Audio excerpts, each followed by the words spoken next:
가나아트와 가나문화재단은 2024년 고암 이응노 선생님의 탄생 120주년을 맞이해 기념 전시를 기획했습니다.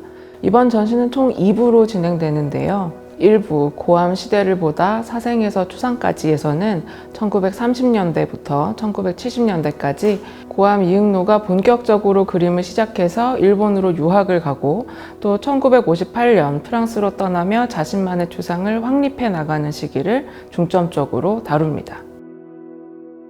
이어지는 2부 고암 인간을 보다에서는 1970년대 후반부터 1989년 작고할 때까지 고암 미술의 중심 화제로 등장하는 인간 시리즈, 흔히 군상 시리즈라고 불리는 주제에 집중해서 전시를 구성하여 1, 2부에 걸쳐 고암 이응노의 작업 세계 전반을 살펴볼 수 있도록 했습니다.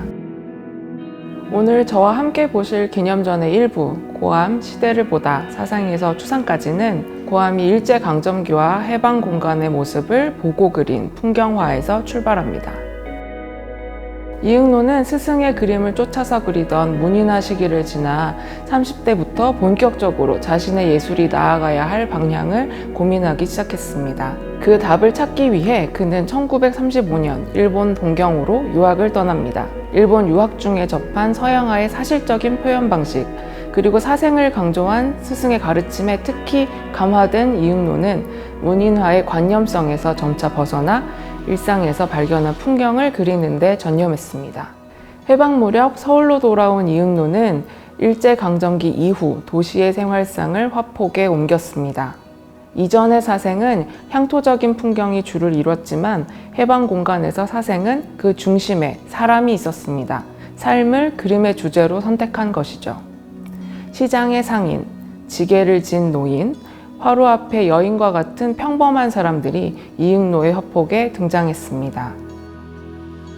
1950년대 한국전쟁을 겪은 후부터 고암은 전쟁으로 폐허가 된 도시, 그리고 서민들의 고단한 삶을 주로 그리며 자신이 목격한 현실을 생생하게 그림으로 옮겼습니다. 그 대표적인 예인 취하 2점이 이번 전시에 출품되었습니다.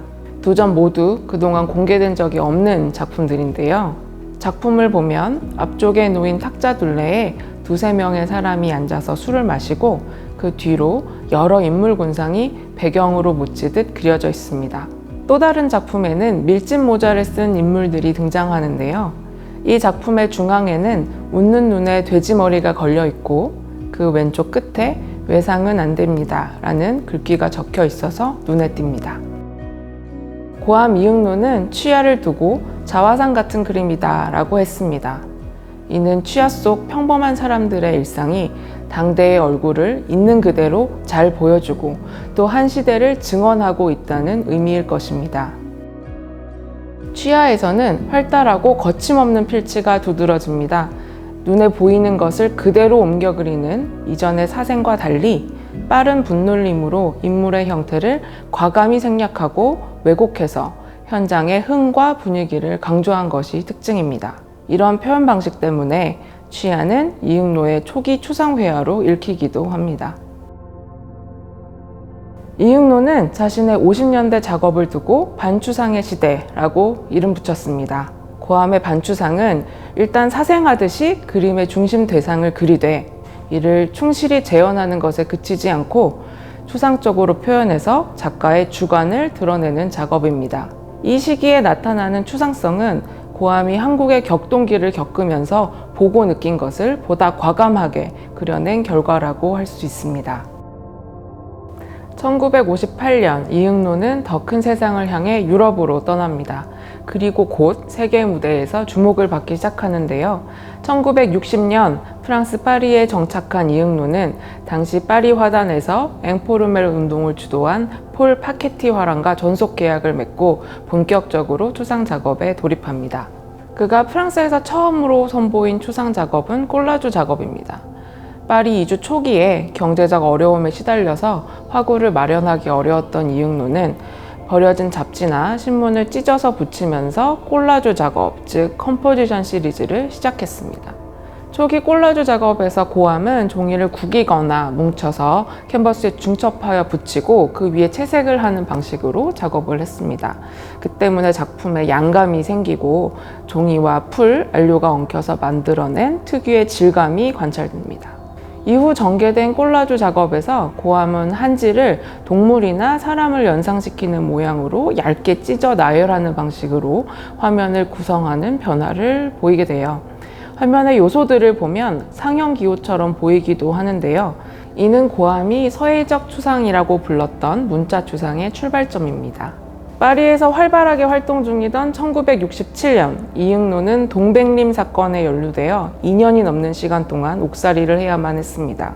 고암은 옥고를 치르는 와중에도 젓가락과 간장, 휴지 같은 것들을 사용해서 300여 점의 작품을 제작할 정도로 창작의 열정을 멈추지 않았습니다. 이번 일부 전시에서 그 처절한 의지가 담긴 옥중 작업들이 소개되었습니다.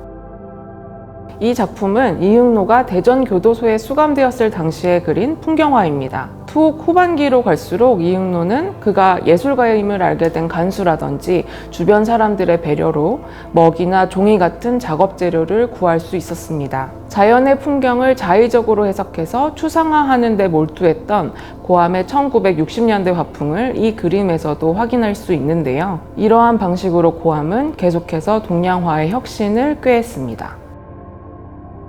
이 작품도 풍경화인데요. 이응노가 안양교도소에서 복역할 당시에 그린 것입니다. 안양교도소의 뒷산인 모락산을 그린 것인데요. 작품의 우측 하단을 보면 69년 3월 안양교도소에서 라고 적혀 있습니다. 이응노 선생님이 1969년 3월 7일까지 수감 생활을 한 것을 미루어 보면 이 작품은 석방 직전에 그려진 것임을 알 수 있습니다. 석방 이후 이응노는 다시 추상 작업에 매진합니다. 투옥 이전의 콜라주 작업에서 이어오던 서예적 추상, 문자 추상을 계속 전개한 것인데요. 가장 완숙한 형태를 보여주는 1970년대 문자 추상에서 고암은 한글과 한자에 담긴 의미보다는 그 형태적, 외형적 특성, 기하학적인 패턴에 주목해서 이를 다양하게 변형하고 조합하면서 무수한 변주를 만들어냅니다. 이 시기 문자 추상에는 하나의 화면에 여러 형태의 문자가 기호화되어 뒤섞여 있고 각각의 문자 형상은 윤곽선을 두르고 있어서 독립적으로 구분되면서도 마치 건축물처럼 유기적으로 연결되어 있다는 것이 특징입니다. 이응노는 문자 추상 작업에 솜, 천, 옷가지 같은 일상적인 재료를 도입해서 조형 실험을 거듭했고 타피스트리 같은 새로운 매체의 작품을 제작하며 문자 추상의 영역을 넓혔습니다. 이렇듯 고암은 서예에서 동양적 추상의 가능성을 발견하고 이를 서양의 조형 어법으로 발전시켜 문자 추상을 완성하였습니다. 이응노는 이렇게 계속해서 변화를 추구하는 와중에도 대나무, 난초, 동물 같은 것을 화제로 전통적인 수묵화를 그리는 것을 멈추지 않았습니다. 그 중에서도 대나무는 이응노 선생님이 화업을 시작할 때부터 말년까지 계속해서 그린 친구 같은 소재입니다. 1941년 고암으로 호를 바꾸기 전까지 이응노의 호가 죽사였던 것도 대나무와 그의 연관성에 대해 알 수 있는 부분입니다. 그는 1975년에 그린 한 묵죽화에 대나무를 사랑하는 마음이 내 예술의 근본이다 라고 남기기도 했고 서예와 문인화가 자신의 후기 예술의 근원이라고 계속해서 강조했습니다. 이응노는 일제강점기 이후부터 자신의 화풍의 변화에 따라 전통 수묵화를 그리는 방식을 달리했습니다.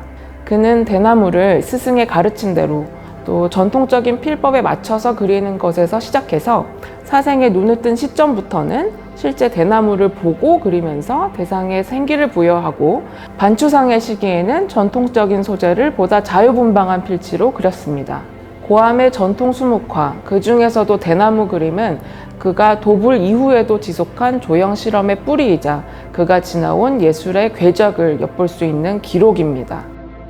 이번 일부 전시에는 주묵으로 그린 빨간 대나무가 대중에 처음으로 공개되어 이목을 끌었습니다. 고암 특유의 활달하고 빠른 필체의 대나무 잎은 1980년대의 대표적인 군상 연작에서 사람의 형태로 다시 태어나게 됩니다. 고암 이응노 탄생 120주년 기념전 일부, 고암, 시대를 보다, 사생에서 추상까지는 고암의 사생이 해방기 한국 화단이 당면한 현대화의 요구 속에서 반추상 실험을 거쳐 도불 이후 꼴라주와 문차 추상과 같은 독자적인 추상 양식으로 이행하는 흐름에 주목했습니다. 이는 고암 이응로 선생님의 일평생 동양화의 현대화를 추구하면서 이뤄낸 예술적 성취를 조명하는 길이었습니다. 이와 더불어 이번 전시는 격동의 한국 근현대사 그리고 전후 유럽 미술의 영향 속에서 다채롭게 변모한 고암 이응로의 예술 세계를 살펴보며 작품에 녹아있는 고암의 시대 인식을 알아볼 수 있었다는 점에서 의미가 있습니다.